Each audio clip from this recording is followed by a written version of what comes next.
Sejam bem-vindas e bem-vindos ao Papo de Cinema. Eu sou Maria Clara Magalhães Cabral, jornalista e mestranda em comunicação pela Universidade Federal de Juiz de Fora.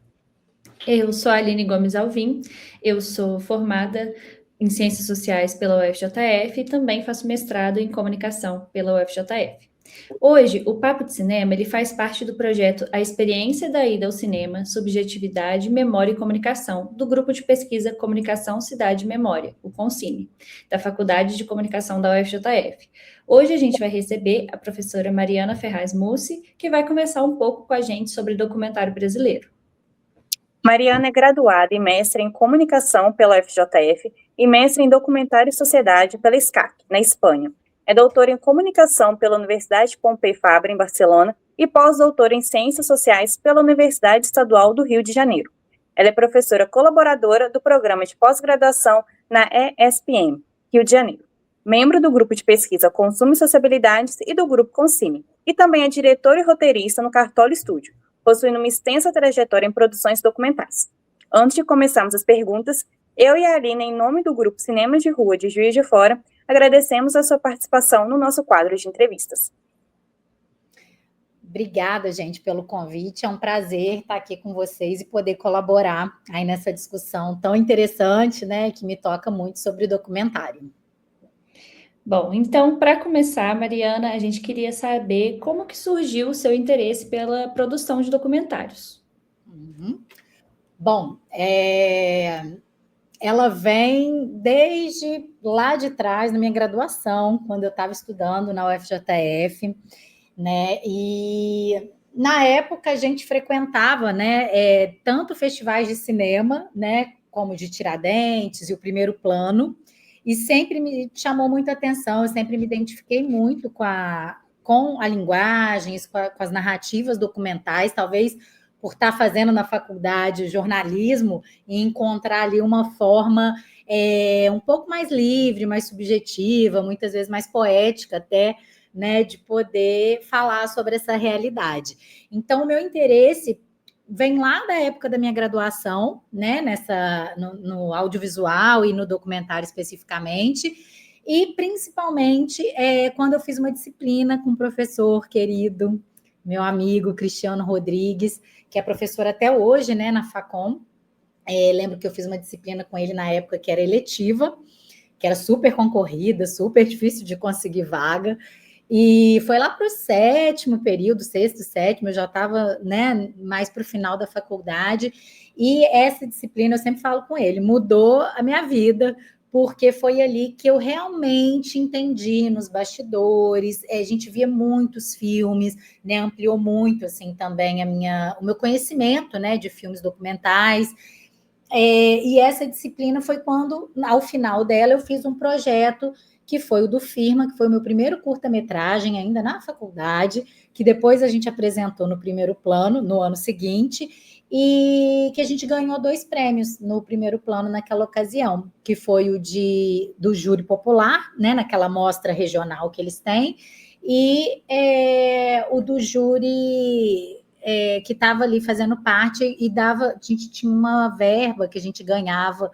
né, para poder fazer um outro filme. Não sei se existe mais, era o incentivo Primeiro Plano, né? Não sei se eles continuam com essa premiação, mas foi tudo ali, a partir dessa disciplina, né, que eu fiz durante a minha graduação com o Cristiano, que me abriu os olhos assim para conhecer outras formas de narrar o real, né? E que depois, né, me motivou, a partir dela mesmo eu comecei a produzir documentários, tanto para a disciplina, e depois esse que foi um projeto de final da disciplina, mas que eu depois aprimorei, né, nas minhas férias, e foi quando eu comecei realmente a também trabalhar com audiovisual. E Mariana, quando a gente pensa em documentário no Brasil, para você, assim, quais são os principais desafios, tanto na produção quanto na distribuição e na preservação que você identifica? Bom, vamos lá, né? Quando a gente vai pensar assim, sobre documentário, eu acho que a gente tem que sempre pensar um pouco nas diferentes formas de produzir, né? De fazer documentário, e, né, consequentemente, onde isso vai ser distribuído, qual é a carreira que se pretende com esse curta, com esse longa, né, enfim. Porque a gente tem várias formas hoje, né, sobretudo com as mídias que a gente tem acesso hoje, como, por exemplo, né, smartphones que filmam, editam. A gente tem diferentes formas de produzir, né, conteúdos documentais hoje com diferentes pretensões. Então, a gente tem aquelas pessoas que produzem, por exemplo, para canais de YouTube, que produzem webséries, que vão produzir para Instagram, né, conteúdos que são documentais, né, e que vão ter uma função ali, ou de entretenimento, ou da pessoa que está fazendo uma experimentação, e que não estão trabalhando ali com um pensamento comercial, muitas vezes, daquele material, né? A gente tem pessoas, né, que vão fazer esse conteúdo documental a partir de leis de incentivo, né, pessoas que vão conseguir patrocínios privados, que vão entrar em editais de empresas, né, como muitas vezes pela Rouanet, ou que vão conseguir de uma forma direta serem patrocinadas, né, por um patrocinador ou por uma empresa que vai bancar aquele projeto, ONGs, enfim. Então, são muitas formas hoje da gente conseguir viabilizar, né, essas narrativas sobre o real, né, essas narrativas documentais. E aí, para cada uma dessas esferas, eu acho que existem pretensões e desafios diferentes, a depender de qual é, né, a pretensão do realizador com aquele filme, né, com aquela narrativa que ele está construindo. Em relação, por exemplo, à distribuição, a gente também tem desafios e cenários que são diferentes dependendo do que você pretende, né? Então, eu posso fazer um documentário, eu mesma editar e colocar isso para um acesso livre, gratuito, no meu Instagram, no meu YouTube, né? Dependendo do que eu espero e do que eu quero com aquilo.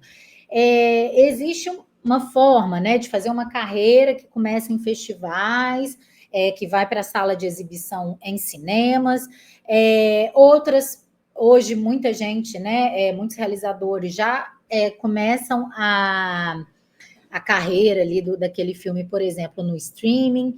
Então, a gente tem diferentes formas hoje de trabalhar esses conteúdos documentais, né, diferentes formas de pensar esse mercado e de pensar na projeção que esses produtos vão ter. Né? Então, assim, são situações que existem, elas coexistem, né? Elas existem simultaneamente e são processos tanto para captação e de produção quanto da distribuição, que são muito diferentes dependendo do cenário para o qual você está produzindo aquele material e qual é a sua pretensão, né, com aquele filme. Ganhar, concorrer em festivais de cinema, conseguir exibir numa sala de cinema, ir para um streaming, trazer gente para o meu canal pessoal do YouTube. Então, enfim, a depender do cenário, a gente vai ter caminhos e desafios diferentes, né, para cada uma dessas formas de pensar o produto audiovisual, no caso aqui que a gente está conversando, o documentário. Mariane, você falou sobre esses avanços tecnológicos, né, sobre plataforma, e como que esses avanços, essas plataformas, eles trouxeram novas possibilidades, assim, dentro da linguagem do documentário? Como que a gente pode pensar esse novo formato, né, nos dias de hoje, assim? Então, a gente é curioso, né? Porque quando a gente vai ver a história do próprio documentário em si, a gente vai ver que como o avanço da tecnologia, né, ele vai modificar as formas e as possibilidades do próprio fazer, né, documental. Então, por exemplo, quando a gente passa a ter a possibilidade de gravar o som direto, por exemplo, isso vai mudar totalmente a abordagem e a forma de se fazer documentário, né? Porque a gente vai deixar de ter aquele narrador, a voz de Deus, né? E passar a dar voz às próprias pessoas. Elas vão falar por elas mesmas, né? Isso vai mudar totalmente a forma da gente fazer documentário, né? E a gente vai passar a ter, inclusive, esse modelo, esse formato que a gente tem, que são muitos documentários que se baseiam em testemunhos, né, depoimentos, entrevistas, né, justamente por essa possibilidade da gente deixar a própria pessoa falar por si só. Né? Então, eu acredito que a tecnologia e os avanços que a gente vai ter com ela sempre vão modificar, trazer questionamentos, questões muitas vezes éticas, que vão estar ali ao longo do fazer, né? Elas vão aparecer ao longo do próprio fazer. Então, hoje, o que a gente tem é um acesso muito mais eu não sei se a palavra seria democrático, né? Mas é muito mais acessível hoje para uma pessoa comum que não necessariamente fez um curso de cinema, fez um curso de jornalismo, ela conseguir ter ali uma ferramenta que ela consegue mostrar aquilo que interessa a ela, a sua família, aos seus amigos, né, a sua comunidade, né? Não necessariamente dependendo, né, de ter esse conhecimento técnico.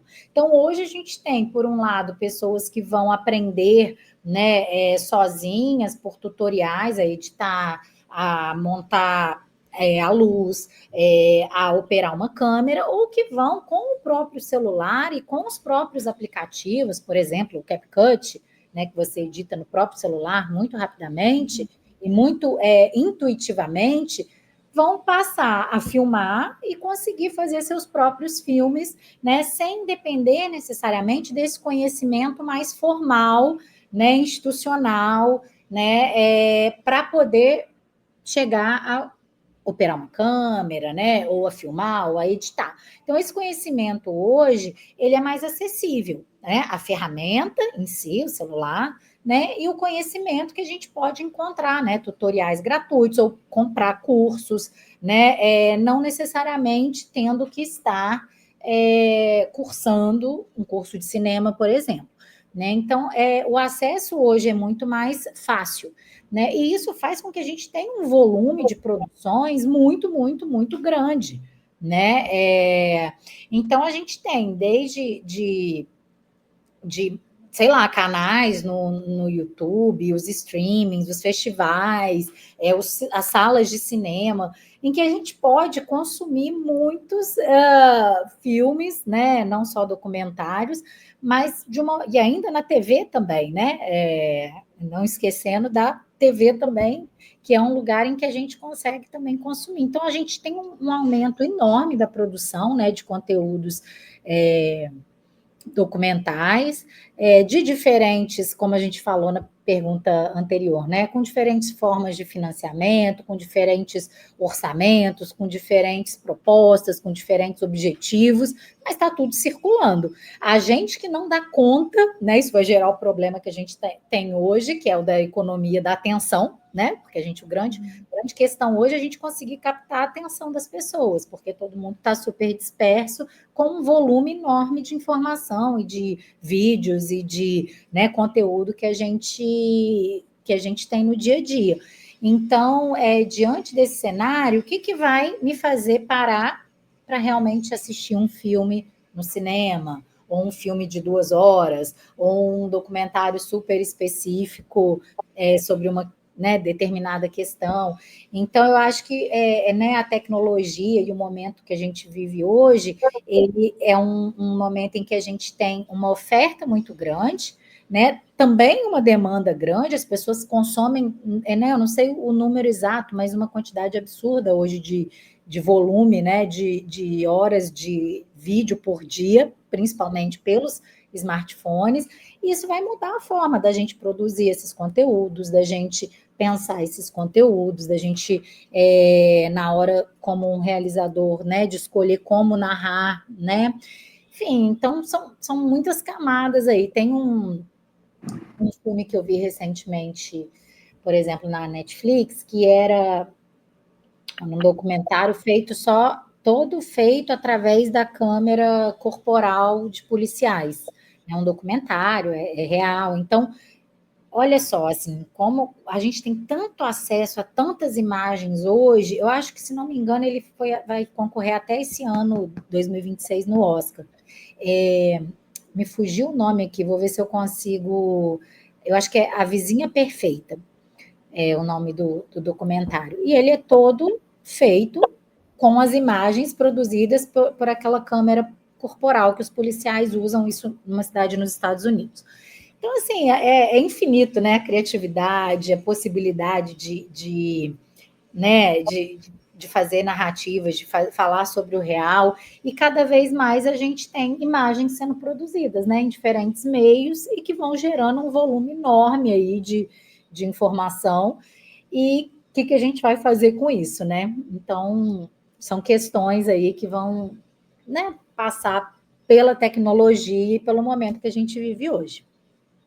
Então, Mariana, você estava falando sobre a preocupação, né, de capturar a atenção de quem está assistindo, dessas mudanças que estão ocorrendo, né, por conta dos streamings, essa rapidez das plataformas digitais, a gente está vendo que realmente está tendo essa alteração na forma de consumo. Uhum. Você, como pesquisadora e atuante no mercado profissional, você acha que isso também está impactando na produção por conta também da chegada das novelas verticais?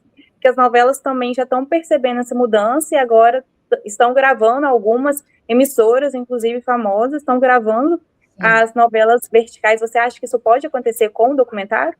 Acho que sim, eu acho que são formas, aí eu acho que a gente parte para a questão da forma, né? Formas de consumo. A gente tem essas novelinhas, né? Agora que foi um formato que é muito mais barato, né? No sentido da produção. Então, você trabalha com uma forma de produção eu estou falando assim, amadora, porque você não vai partir de um orçamento tão né, robusto como muitas vezes para fazer um filme, né? Enfim.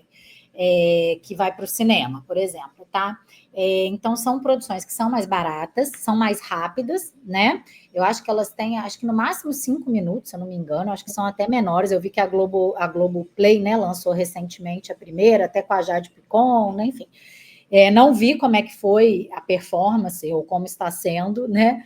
Mas eu sei que é uma tendência. E é uma tendência que, muitas vezes, a gente também tem que pensar um pouco, quando a gente vai falar dessas tendências de formato e tal, muito também para qual geração a gente está falando, né? Então, a gente tem geração Z, vai beta, alfa, né? Os milênios. Então, são várias gerações que eu acho que têm hábitos de consumo diferentes.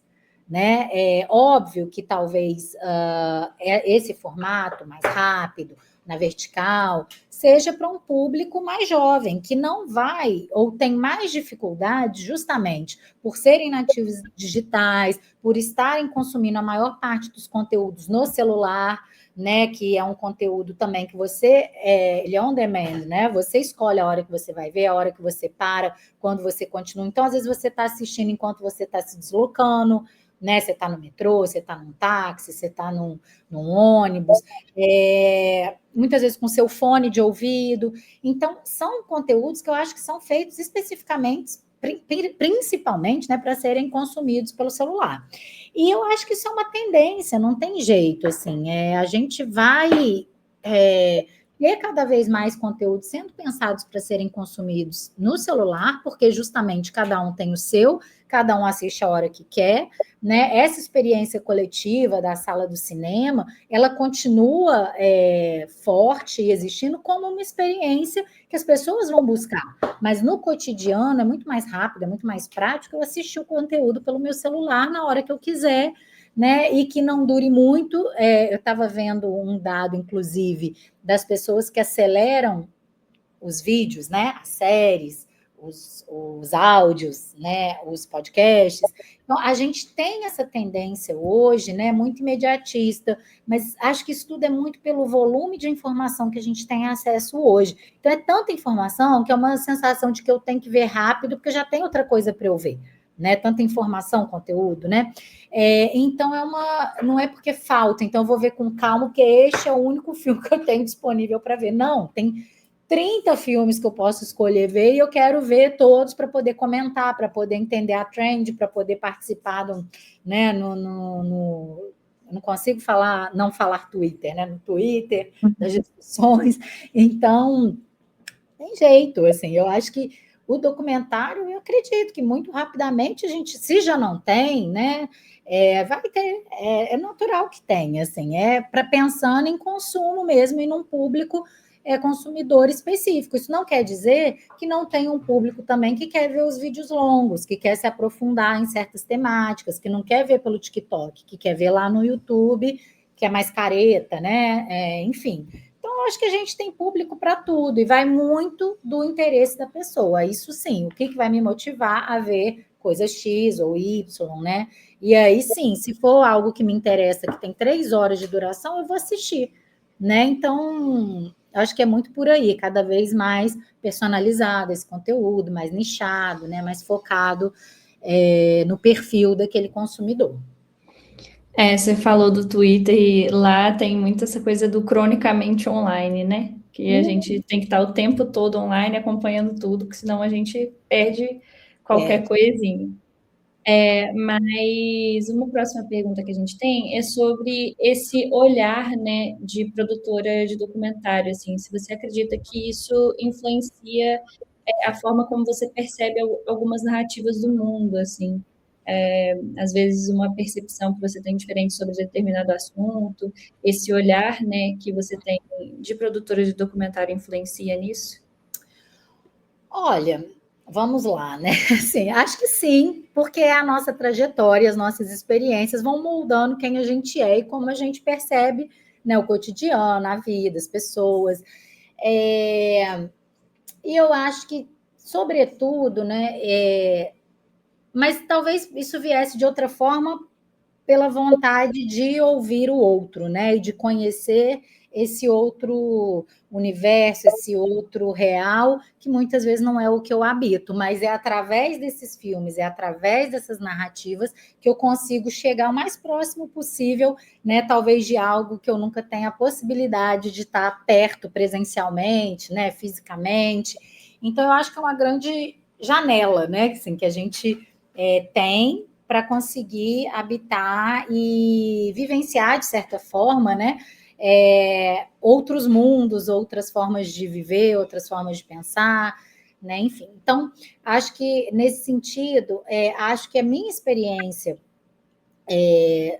como realizadora e pelas formações que eu tive, né, ao longo da minha trajetória, né, podendo trabalhar com pessoas também muito bacanas, né? Não só com documentário, mas no que eu já pude trabalhar com audiovisual, seja publicidade, seja para programa de entretenimento ou para o próprio documentário, tudo vai te mostrando esse fazer, e eu acho que, sobretudo, o grande aprendizado, né, para mim, pelo menos, é de entender esse trabalho em equipe que é feito, né, para a gente poder chegar num filme, chegar num produto audiovisual, esse trabalho em equipe, essa sinergia que é necessária.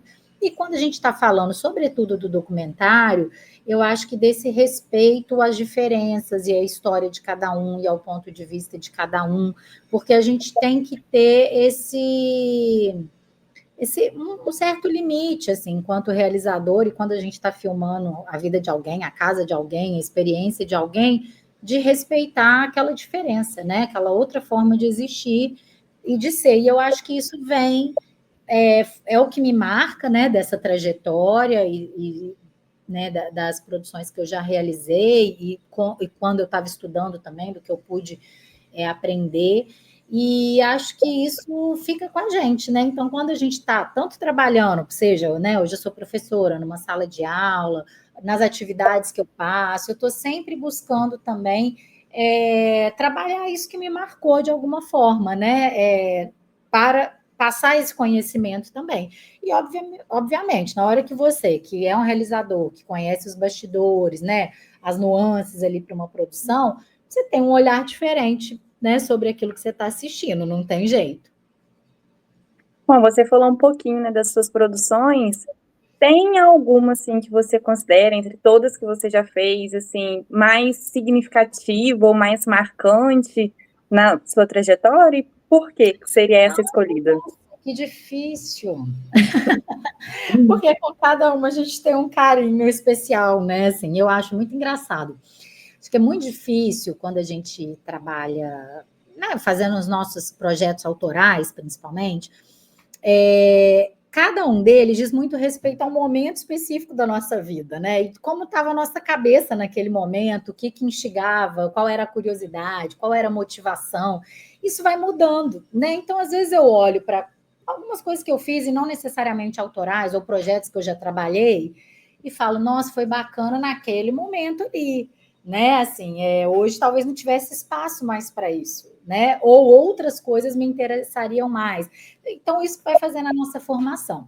Então, assim, eu tive alguns momentos muito especiais, né? Que foi o primeiro curta que eu fiz, que foi esse que eu mencionei lá na faculdade, que foi sobre o Firma, né? Que era um personagem lá de Bitpoca, que tinha um bar, e eu sempre frequentei muito Ibitipoca, né? Frequento até hoje, adoro. E sempre, inclusive, eu e o João Gabriel vamos publicar um artigo agora que foi feito lá no Mogol, né, em Lopes, investigando justamente a ida ao cinema, né? Vai sair, acredito que agora nesse primeiro semestre de 2026, o artigo. Então, assim, feito lá nessa região, né? E o Firma, esse primeiro curta que eu fiz, foi como se eu fizesse ali uma aposta, né, de algo que eu acreditasse, mas que eu não tinha muita noção ainda de como era feito, e fui muito no meu feeling, né, ali, do que eu gostava e do que eu achava que devia ser feito, muita experimentação com amigos, grandes amigos da faculdade, Tomio, que era da minha turma, e Olivia, que era já, acho que ela já tinha formado, e que eram amigos que toparam ir comigo para lá, né? Aquela coisa, no amor, fazer o projeto, e deu super certo, né? E a gente conseguiu, né, assim, ganhar esses prêmios que aí possibilitaram que eu fizesse um segundo curta, e aí, né, a história vai andando. Então, eu tenho muito carinho por esse primeiro projeto, por ser um projeto que eu fiz ainda na faculdade também, e para mim ele serviu como uma coisa assim, cara, vai para esse caminho aí que vai dar certo, sabe? Que muitas vezes a gente fica duvidando da gente mesmo, da nossa capacidade, e é um caminho que é difícil, não é fácil, né? Audiovisual, assim, para você fazer, né, projetos autorais é muito difícil. Então, esse, talvez por ser o primeiro, assim, que eu fiz e que foi para um festival, né? Depois foi para outros festivais, mas, assim, foi muito marcante. Depois eu tive a possibilidade de trabalhar com o Marcos Pimentel, né, que foi um grande presente para mim, porque no meu TCC também eu tinha estudado um filme dele que me marcou muito, que era o Nada com Ninguém. Eu fiz meu TCC de graduação, né, sobre esse filme, o Cristiano foi meu orientador, e depois eu trabalhei em alguns, acho que 3 projetos, né, 3 filmes do Marquinho, também feitos ali na região de Bitpoca, trabalhei com ele, foi um grande presente para mim, porque eu sou uma grande admiradora, né, da obra dele, e tive a possibilidade de ver ele trabalhando, né, de estar trabalhando ali com ele, contribuindo para os projetos, então para mim também foi muito marcante essa experiência. E a gente não para de falar, né, o Sempre Amor, que é um projeto que eu tenho muito carinho por ele, pela temática, né, para falar de amor, né, com idosos, e outro dia eu estava até falando com meu marido, assim, acho que vários deles já passaram dessa para melhor, né? Então, assim, ficaram ali registros, um carinho, né? E foi muito gostoso fazer esse filme e ouvir tantas histórias, sabe assim, simples, que eu acho que é isso, assim, o básico, mas que você descobre tanta coisa, né? Nessas nuances, no cotidiano. Então, para mim, foi um projeto muito gostoso de fazer também com Pianta, que eu adoro, né? Que eu acho um super diretor de fotografia. Então, assim, são projetos que marcam a gente, porque eu acho que é isso, cada um diz respeito a um momento da vida, né? Que a gente está vivendo mesmo pessoalmente, mas aí a gente junta aquela equipe, vai olhar para aquela realidade, faz essa imersão, e tem que fazer, né? Acho que não tem como você fazer documentário se você não estiver imerso ali naquela história, ou naquelas histórias. Então, foram projetos que me marcaram bastante. Bom, e assim, pensando em todas essas produções que você falou, assim, qual são as memórias de bastidores que você acredita que mais traduz esses desafios que você falou e essas belezas, né, da experiência de fazer documentário no Brasil? Pois é, quando você começou a falar, eu lembrei logo, mas aí não foi aqui, né? Quando eu fui fazer o meu master lá na Espanha, que eu fui estudar, né, documentário lá, A gente teve um pitching e aí alguns projetos da turma eram escolhidos e financiados pela escola para serem feitos, né? Então eu fiz com uma diretora colombiana, que é a Julieta, e foi muito desafiador esse projeto. Depois eu posso até pensar em algum de bastidor aqui, mas assim, porque tinha uma questão de você fazer uma co-direção, ou seja, né, não ser só você dirigindo. Então, tem questões ali que um acha que tem que fazer de um jeito, o outro do outro, né? Tem uma questão ali de língua, né, assim, de você estar filmando em outra língua, com outras pessoas também, que não necessariamente é a equipe que você montou, eram pessoas da turma ali, né, que se juntavam para fazer os projetos. E de estar filmando num outro país com uma outra cultura, né? Porque uma coisa é eu entender aqui no Brasil o funcionamento, a cultura brasileira, né? Enfim, e a gente já tem uma diversidade enorme, né? Não dá para falar uma cultura brasileira, né? Mas assim, a gente vai conhecer, ter um pouco mais de domínio e de controle. Então, eu lembro de ser um projeto bem desafiador nesse sentido, né? E aqui eu sempre tenho lembranças muito dos meus projetos, principalmente, né? Muito boas, assim, daquele momento que você está reunido ali com o pessoal, que você toma um cafezinho e descontrai, e vai conversar sobre o que você ouviu, né? Então, assim, eu acho que é sempre os projetos, eu tive essa felicidade, né? Os meus projetos que eu fiz até hoje, eu consegui montar equipes com pessoas que eu gosto de trabalhar, que é um prazer para mim estar com elas. Então, isso é maravilhoso, né? E muitas vezes a gente só vai conseguir realmente isso quando a gente está fazendo esses projetos mais autorais. Porque quando você está trabalhando, por exemplo, numa produtora, às vezes você vai estar filmando uma coisa que não é o que te motiva, não é o que te toca, ou você vai ter questões, gente. É a vida, né? Acontece com pessoas que estão ali na equipe, que muitas vezes você não se dá bem, né? Que tem um problema. Então, assim, é diferente, né? Você fazer seus projetos e ter essa felicidade de poder montar a equipe com quem você gosta de trabalhar e filmar aquilo que você quer filmar. Acho que é um presente mesmo, é muito bom. Bom, e o que você acha, assim, na sua visão, que diferencia o olhar de uma documentarista mulher dentro desse mercado audiovisual brasileiro?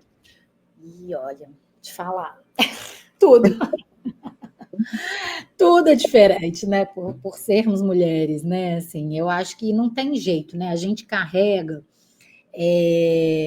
na nossa história, na nossa formação, pela forma, né, em que a gente é vista culturalmente, socialmente, não tem jeito, assim, vai ser um olhar diferente, né? E a gente muitas vezes vai trazer questões que são diferentes para um filme, né? Ou para um documentário, para uma ficção, que são totalmente diferentes de se fosse um homem filmando, né? Tanto na abordagem quanto na temática, eu acho que é diferente, assim, e é um ambiente muito masculino, claro que isso tem mudado muito, né? A gente tem hoje mais mulheres, principalmente assim, fotografando, dirigindo, né? Que eram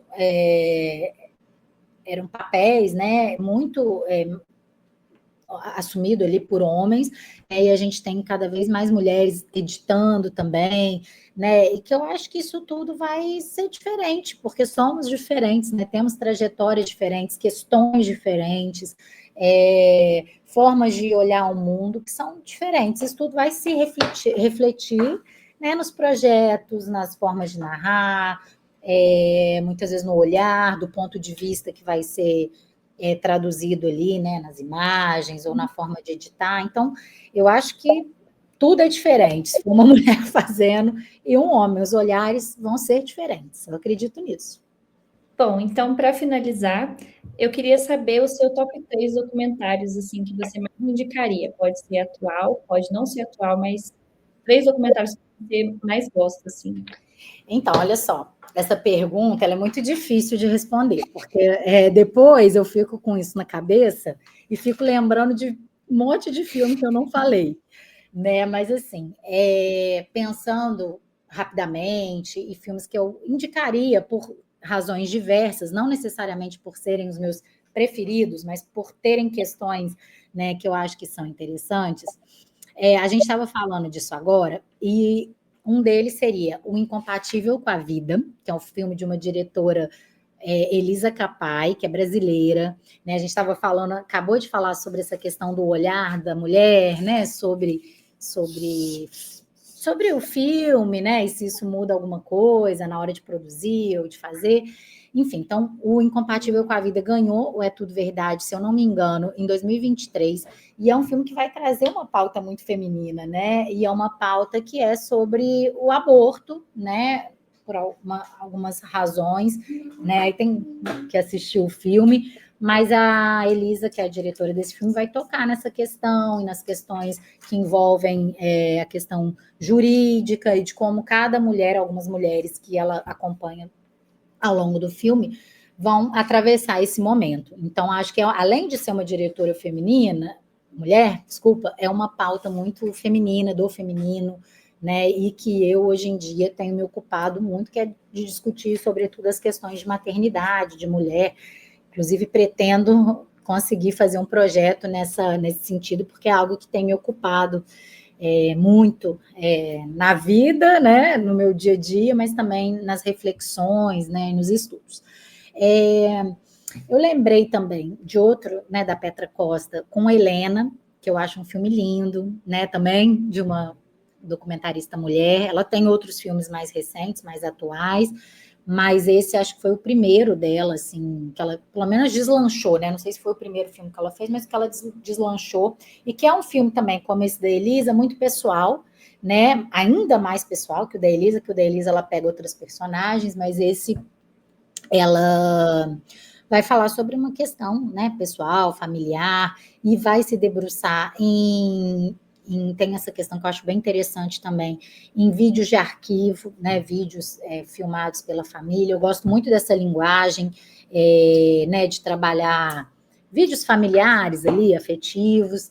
Então, também indicaria muito Helena, apesar de ser um filme muito denso. O Incompatível com a Vida também é. Eu lembro que na sessão que eu estava, eu assisti ele durante o festival, É Tudo Verdade.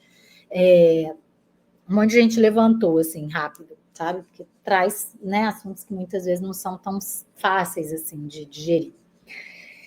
E aí lembrei, né, de um outro que é clássico, né, gente, do mestre, né, do Eduardo Coutinho, com Jogo de Cena, que eu acho que é um filme que, para quem pensa documentário, para quem fala sobre documentário e quer discutir documentário, não tem como não ver esse filme, né, o Jogo de Cena, do mestre, né, do Eduardo Coutinho.